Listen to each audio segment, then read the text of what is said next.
There was a time when the human psyche was hidden behind silence, its wounds, its shame, its envy, all tucked away beneath social masks. People could walk through the world carrying their darkness privately, unseen. But the digital age changed that. The internet, with its endless reflections, has become humanity's largest psychological mirror. It doesn't simply connect us, it exposes us. It reveals what we would rather not see. And what emerges through our screens is not just opinion, not just personality. It is projection, the shadow of the collective psyche spilling into the digital void. Every cruel comment, every mocking post, every wave of online outrage is not born in isolation. It is the psyche trying to rid itself of its own unbearable emotions. We project what we cannot integrate. We throw our shame onto others and call them corrupt. We cast our insecurity as criticism, our jealousy as judgment. In truth, we are not seeing others clearly at all. We are only seeing the parts of ourselves we have refused to meet. The internet amplifies this process beyond measure. It is not just one individual projecting, it is billions doing so simultaneously. The digital world has become a psychic battlefield where everyone's unhealed shadow meets everyone else's. Projection is an ancient defense mechanism. When something within us feels intolerable, fear, guilt, weakness, desire, the ego pushes it outward. The mind whispers, "It is not me, it is them." But in the digital space, this process no longer hides behind subtle gestures or polite repression. It becomes public, immediate, amplified. A person can offload their darkness in seconds, and in doing so, find others who share the same projection. Communities form around collective hatred, not because they understand one another, but because they share a mutual disowned emotion.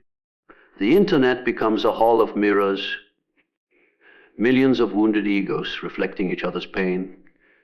When we scroll, we are not only consuming information, we are consuming emotion. The tone of the digital world is charged with unconscious energy. Outrage feels righteous. Sarcasm feels clever. Shaming feels moral. But underneath these impulses lies something primitive, the need to separate oneself from the shadow. Every viral attack, every cancel mob, every cruel meme carries an unspoken message. Oh, I am not that. Yet the paradox is cruel. The more we project, the more we become enslaved by what we deny. Hatred deepens, empathy thins, and soon we begin to resemble the very energy we despise. In the digital shadow, moral lines blur. A person can post an act of public cruelty and feel justified. The screen becomes a psychological mask, a modern archetype of invisibility. When no one sees the face, the superego sleeps. The primitive psyche awakens. Anonymous, people say what they would never dare say aloud.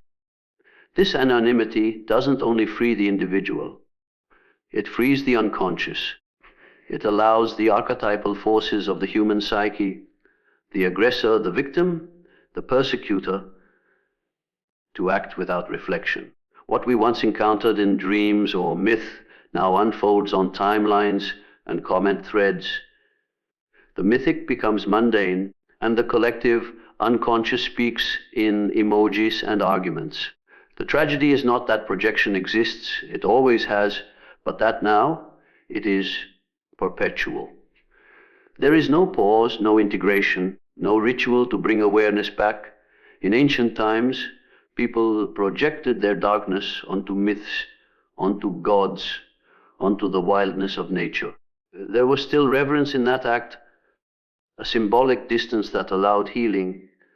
But in the digital age, the object of projection is another human being, someone we can attack, mock, or dismiss with no consequence. This strips projection of its symbolic potential and turns it into psychic pollution. The collective becomes toxic and the individual becomes numb. Each time we scroll past hate, something subtle happens within us. We are drawn into resonance with it. Even if we reject it, we feel it. The psyche absorbs psychic material unconsciously. The more hatred we witness, the more our nervous system adapts to it. What once shocked us now feels normal. This is how projection spreads, not just through those who create it, but through those who passively witness it. We are all participants in the digital shadow, whether through reaction or through silence. Awareness becomes the only act of rebellion. To see projection is to break its spell. When you encounter cruelty online, pause and ask, what pain might this person be trying to escape? When you feel the urge to attack, to correct, to ridicule, ask yourself, what part of me feels threatened by their reflection? This inquiry transforms projection into consciousness. It turns reaction into revelation. The shadow loses power when it is recognized as one's own, but awareness demands courage. It is easier to hate than to understand. It is easier to accuse than to reflect. Yet every act of hatred online is a mirror waiting to be recognized. What we condemn in others often reveals the parts of ourselves that still long for healing. The person who despises arrogance may secretly fear their own power. The one who mocks vulnerability may still carry the shame of their own softness. The troll who seeks to wound others may simply be voicing the wound that no one ever saw. In this way, the digital world becomes a vast therapeutic theater. Chaotic, painful, but revealing. Projection in the digital shadow shows us how little we know ourselves. It reveals how the ego, when unobserved, will use technology to maintain its illusions. Yet, beneath the chaos lies an invitation to see humanity and ourselves with more depth. Every hateful thread is an unconscious cry for integration. Every cruel word conceals the pain of disconnection. And every moment we choose awareness over reaction, reflection over retaliation, we reclaim a fragment of our own soul from the machinery of collective projection. There is a strange power that awakens when a person becomes unseen. When the face disappears and the name dissolves, something ancient stirs within the psyche. In the absence of visibility, responsibility fades, and what emerges is not the individual, but the archetype. The internet, that vast web of unfiltered expression, has created a new psychological condition, a world where billions of people can speak without consequence, perform without identity, and wound without empathy. And in that invisible theater, chaos reigns, not random chaos, but archetypal chaos, where ancient forces, once confined to myth, now act freely through anonymous hands. Anonymity removes the mask of civility that society enforces. In daily life, the gaze of others keeps our impulses restrained. We behave not out of purity, but because we are seen.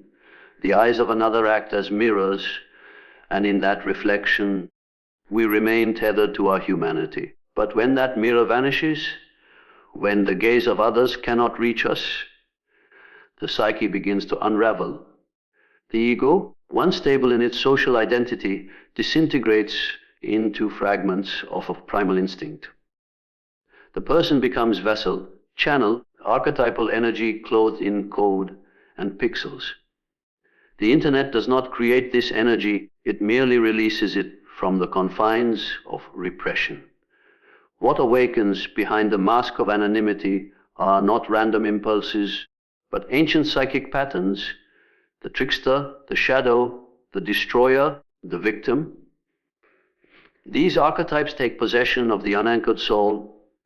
The anonymous user does not insult for amusement alone. They are playing the role of the trickster, the one who destabilizes order, who mocks authority, who burns illusions. The anonymous aggressor does not merely hate, they embody the shadow, the rejected darkness of humanity given voice. When freed from consequence, these forces express themselves with startling purity. What was once metaphor becomes literal. The myths that once lived in story now unfold in comment sections, hashtags, and viral outrage. Anonymity amplifies archetypal energy because it severs the tie between action and identity. The ego, that fragile construct built on image and approval, dissolves in the invisible. What remains is the collective unconscious itself moving through the digital medium. A single comment can carry centuries of unresolved psychic material. A single insult can echo the archetypal cruelty of all humankind. When people act anonymously, they no longer speak as individuals. They become conduits for collective emotion. The rage of one becomes the rage of millions. The internet becomes a ritual ground where the gods of the psyche return, uninvited but undeniable. It is tempting to believe anonymity reveals our true self. But that is an illusion. What anonymity reveals is not the self, but the shadow of the self, the raw psychic matter that social order has buried. The polite mask that people wear in physical reality is replaced by an avatar, and through that avatar, the hidden personality emerges. The man who smiles in public may curse behind a username. The woman who preaches empathy may tear down another in a hidden thread. This duality is not hypocrisy. It is revelation. It shows the split between persona and psyche, between the image we protect and the instinct we deny. Archetypal chaos thrives in this split. Without self-awareness, the anonymous soul merges with the archetype. The troll becomes not merely a person seeking attention, but a modern incarnation of Loki, the cosmic trickster who delights in disruption. The cyber mob becomes the ancient chorus of collective fury, the same energy that fueled witch hunts and wars. The victim of public humiliation becomes the scapegoat, the archetype upon whom the unconscious guilt of the collective is projected. What unfolds on screens is not new behavior, it is ancient ritual enacted through modern technology. The digital world has resurrected the mythic forces of human nature in their purest form. And so, what we call toxicity, online is not simply moral failure, it is psychic regression.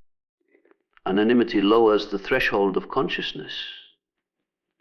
The higher functions of reflection and empathy fade, and the primitive psyche reclaims the throne.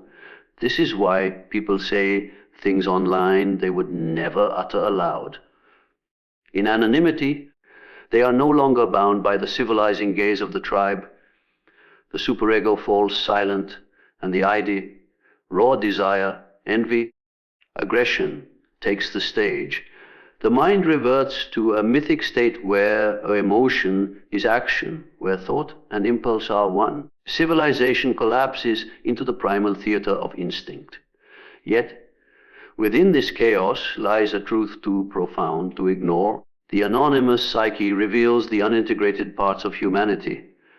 Every outburst, every act of cruelty, every flood of sarcasm and contempt exposes the spiritual poverty of an age disconnected from meaning. Anonymity strips away not only the social mask, but also the illusion of progress. It shows that beneath our technologies and intellect, the same forces that ruled ancient man still pulse within us. We have built machines of light, yet carry the same darkness within our hearts. But this revelation, though terrifying, is also an opportunity. To witness archetypal chaos is to be reminded of the power of the unconscious.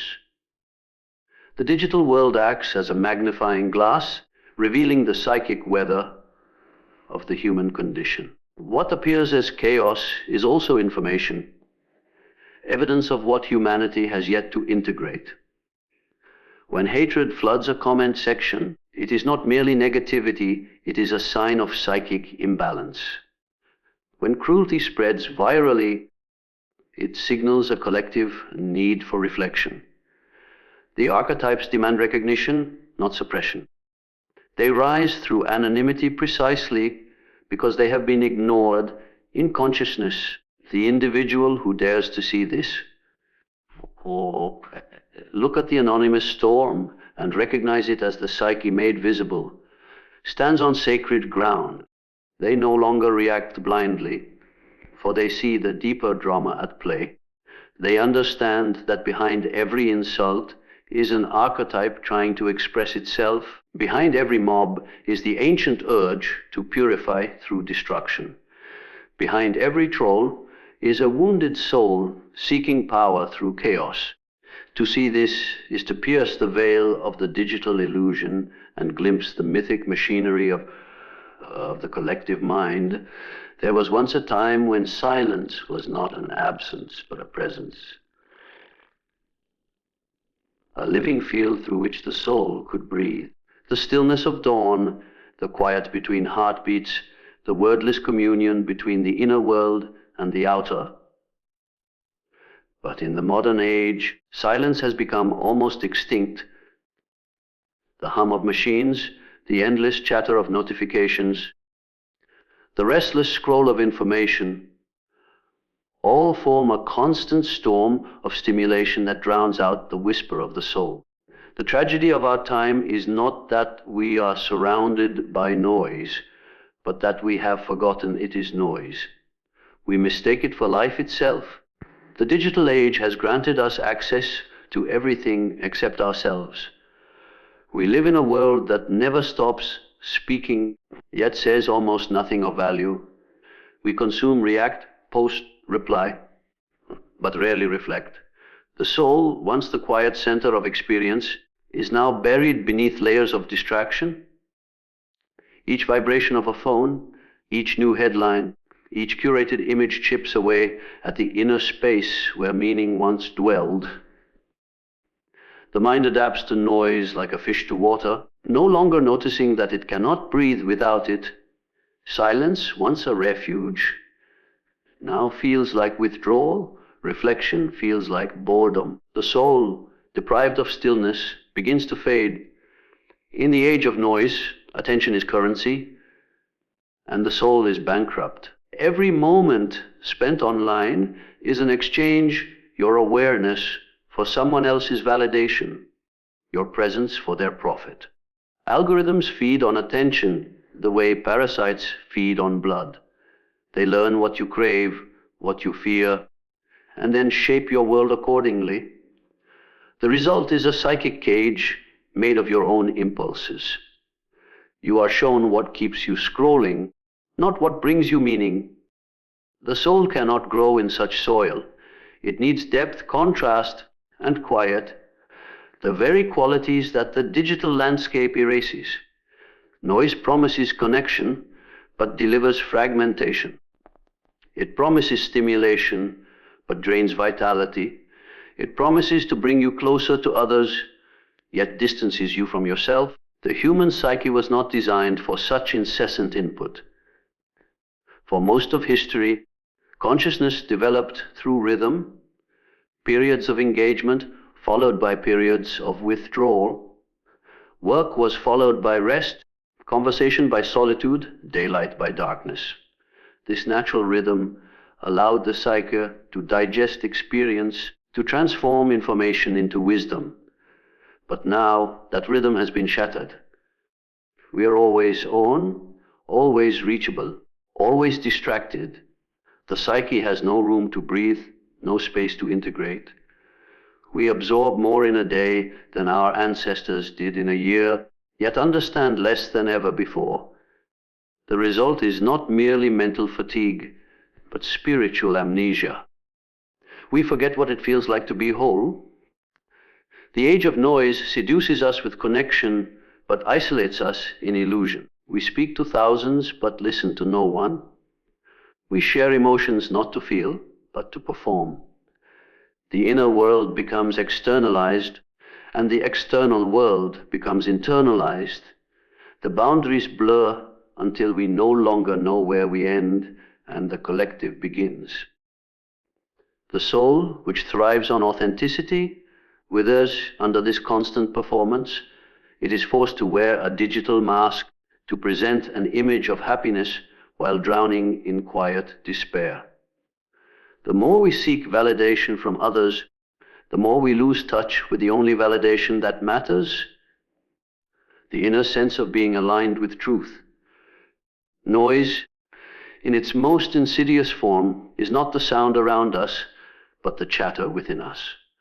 The mind, overstimulated by external input, becomes unable to rest.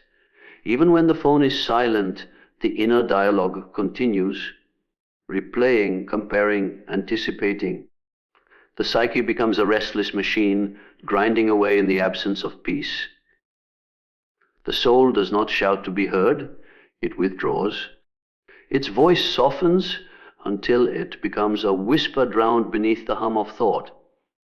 And when the soul grows quiet, a strange emptiness takes its place, an ache that no entertainment, no validation, no achievement can fill. It is the ache of disconnection, the silent cry of being cut off from the source of meaning. We call this ache anxiety, depression, burnout. But beneath these modern names lies a spiritual condition, the loss of inwardness. The modern person feels empty not because life lacks meaning, but because they have no silence in which to perceive it. Meaning is not created through noise, it is revealed in stillness.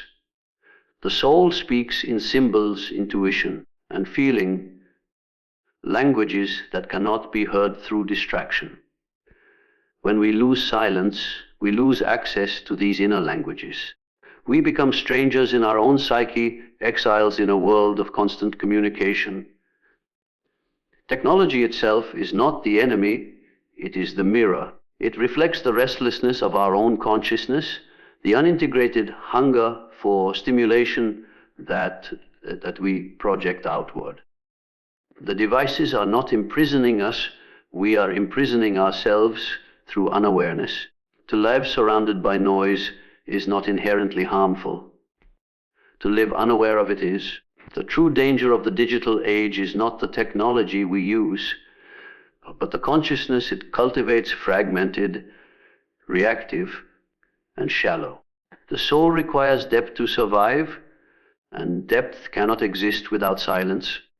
To reconnect with the soul in this age requires something radical, the courage to be still.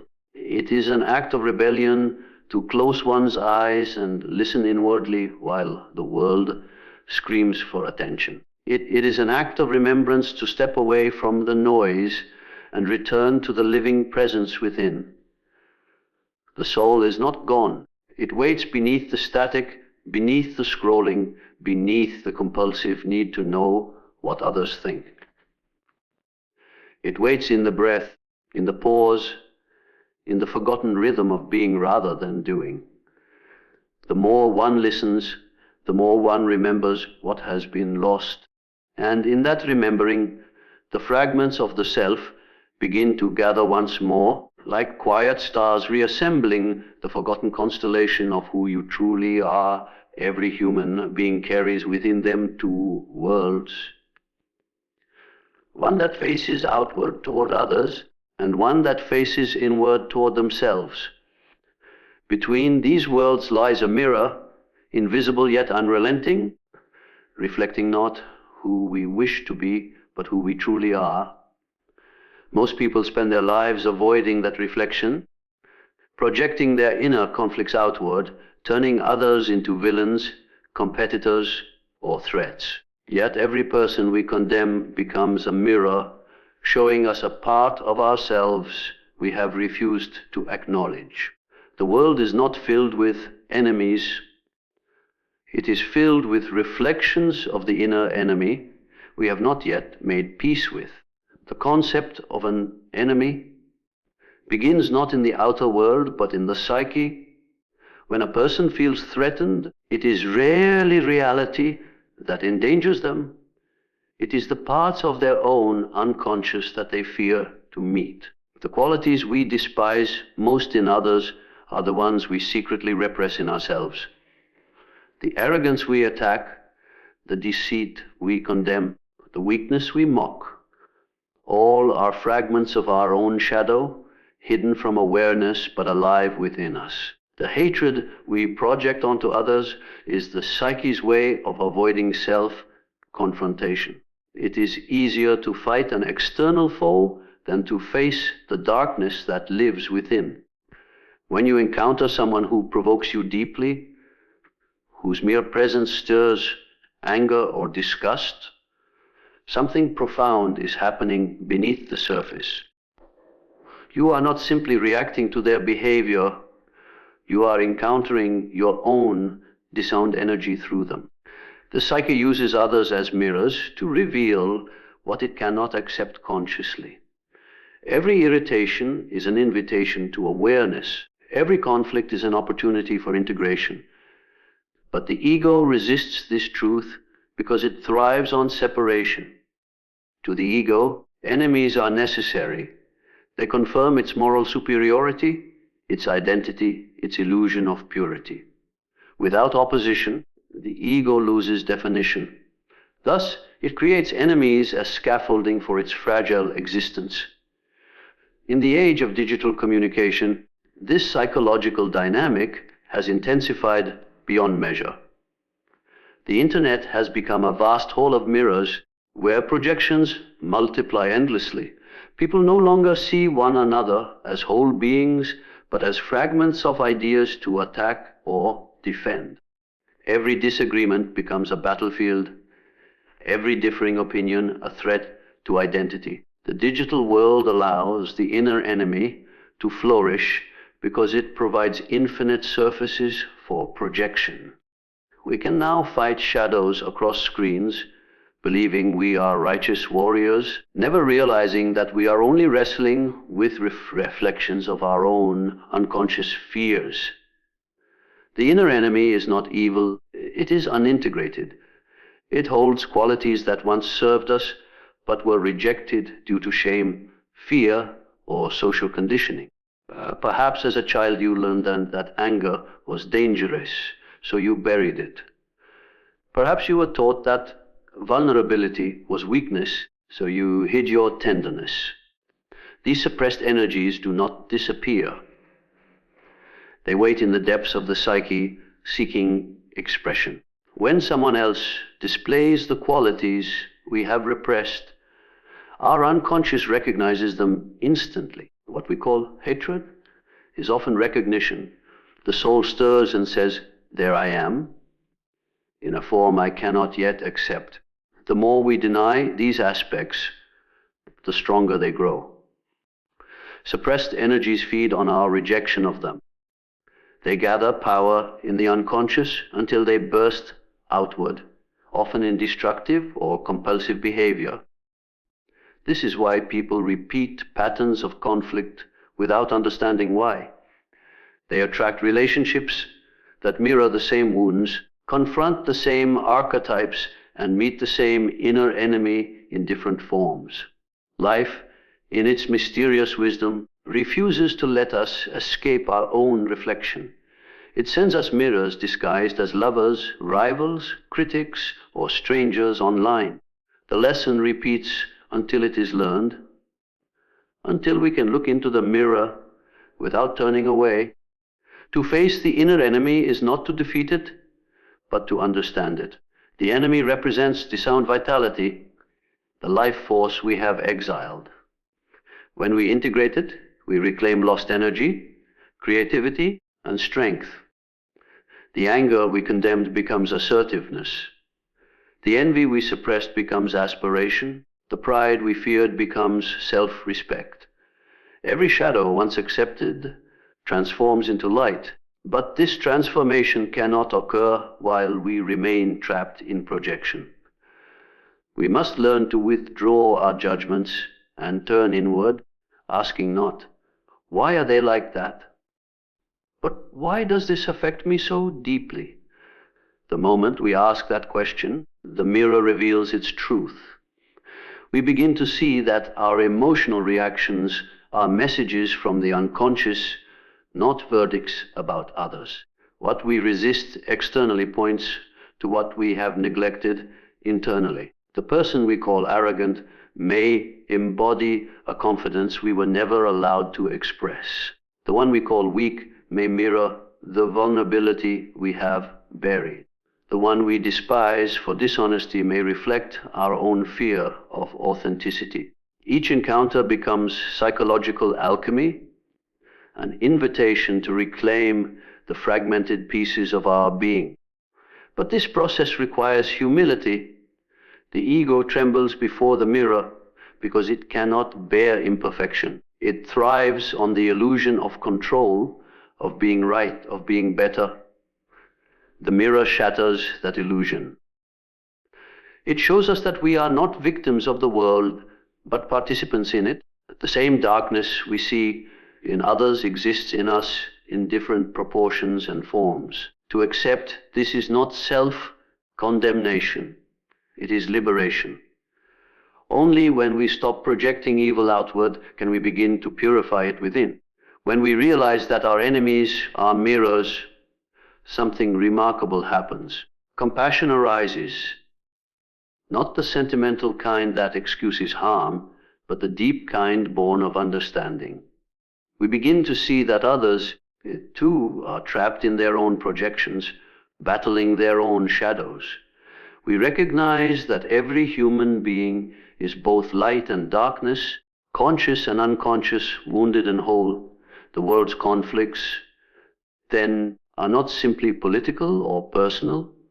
They are spiritual dramas, reflections of humanity's inner war with itself. And so, the task of awakening begins not with changing others, but with facing one's own mirror. The outer world, for all its chaos, becomes the sacred laboratory of self-knowledge. Every adversary becomes a teacher. Every judgment becomes a clue. Every encounter, no matter how painful, becomes an invitation to greater wholeness. For the one who dares to look deeply enough, even hatred itself becomes a path toward understanding. There comes a point in every age when humanity must choose between awakening or surrendering to unconsciousness. In earlier centuries, the battlefield was external, kings and empires, swords and revolutions. But in the modern era, the war has turned inward. The conflict is now between awareness and automation, between the soul's quiet truth and the seductive pool of collective noise. The digital world has woven its tendrils into every corner of human life. It shapes perception, directs emotion, dictates attention, and yet, beneath this invisible empire lies the one power it cannot control. Consciousness itself, the path of conscious resistance, begins the moment we choose to remain aware within the storm. To resist in this sense does not mean to fight the world, nor to withdraw from it. It means to live awake in a culture that feeds on distraction. It means to hold attention as sacred in a time when attention has been commodified. Every scroll, every click, every argument online is a form of energy exchange. Awareness turned into currency. The unconscious mind moves through these digital rituals without question, believing itself free while being quietly shaped by algorithms that mirror its own desires. The conscious mind, however, steps back and observes. It notices how the nervous system reacts, how outrage seduces, how validation intoxicates. This observation is the first act of rebellion, the refusal to be possessed by the collective shadow. Conscious resistance is subtle. It is not about deleting apps or fleeing civilization. It is about recovering agency within the systems that exploit unawareness. The world thrives on your reactivity, on your emotional volatility. When you react, you feed the machine. When you pause, you reclaim your power. The pause, that brief moment between stimulus and response, is where freedom lives. The unconscious scrolls endlessly. The conscious sees the scroll for what it is, a ritual of avoidance, a search for something sacred in a place that cannot provide it. To resist consciously is to step out of that trance, to remember the still point within the turning world. The human mind, left unguarded, becomes a vessel for collective energies. When fear spreads, it multiplies through imitation. When outrage burns, it demands company. Social media thrives on this contagion, amplifying emotion until the individual loses distinction. To remain conscious amid such energy is a sacred discipline. It requires the strength to feel without becoming possessed by feeling. The path of resistance begins when one can witness hatred without hating back, witness ignorance without arrogance, witness manipulation without despair. This witnessing transforms the psyche into a mirror rather than a sponge. The unconscious absorbs, the conscious reflects. To live consciously in the digital age is to walk through a hall of mirrors and know that none of them define you. The world will offer endless identities, political, social, aesthetic, each promising belonging, each demanding conformity. Conscious resistance rejects both conformity and rebellion as reflexes of the same unconscious drive. It does not seek to be against the system, but to be beyond it, to move from reaction to creation. The conscious being acts from inner clarity, not external influence. They choose silence when the world shouts, compassion when the crowd condemns, depth when the culture rewards performance. Every such act is a quiet revolution against the empire of noise. But awareness alone is not enough. Conscious resistance must be anchored in embodiment. The modern human lives from the neck up, thoughts racing, screens glowing, senses dulled. The body becomes a forgotten landscape, visited only when pain arises. Yet the body is the soul's instrument of presence. It is through the breath, the heartbeat, the grounded sensation of being alive that awareness stabilizes. Without embodiment, consciousness drifts, detached and abstract. To resist the digital trance, one must return to the body's wisdom, to walk without purpose, to breathe without urgency, to listen without distraction. In this return, the soul finds its rhythm again. The path also demands solitude, not isolation, but sacred space away from the collective vibration. In solitude, the psyche detoxifies from the psychic noise of the world. The inner voice, once drowned by notifications and opinions, begins to speak again. It does not shout. It whispers truths that cannot be found in data or debate. The individual who cultivates solitude is not escaping reality. They are restoring contact with the real.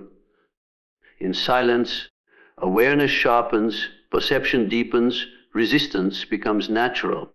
The mind no longer chases stimulation because it has rediscovered nourishment in stillness. The greatest challenge of conscious resistance is subtle seduction, the ego's desire to be different or superior for being awake. But true awareness carries humility. It recognizes that unconsciousness is not evil, it is ignorance, a natural state of the undeveloped psyche. The conscious individual does not wage war against the sleeping masses, but holds compassion for them, knowing they mirror earlier versions of themselves. Resistance that lacks compassion becomes pride, and pride is yet another form of blindness. The path of conscious resistance, therefore, must be rooted in understanding. To see clearly is to forgive deeply, for one recognizes that the world's darkness is the same darkness that once ruled within. Each moment offers a choice to react automatically or to respond consciously. To resist does not mean to reject life, but to meet it with awareness. The noise of the modern world cannot be silenced, but it can be seen through. When you scroll, do so consciously. When you speak, speak from awareness.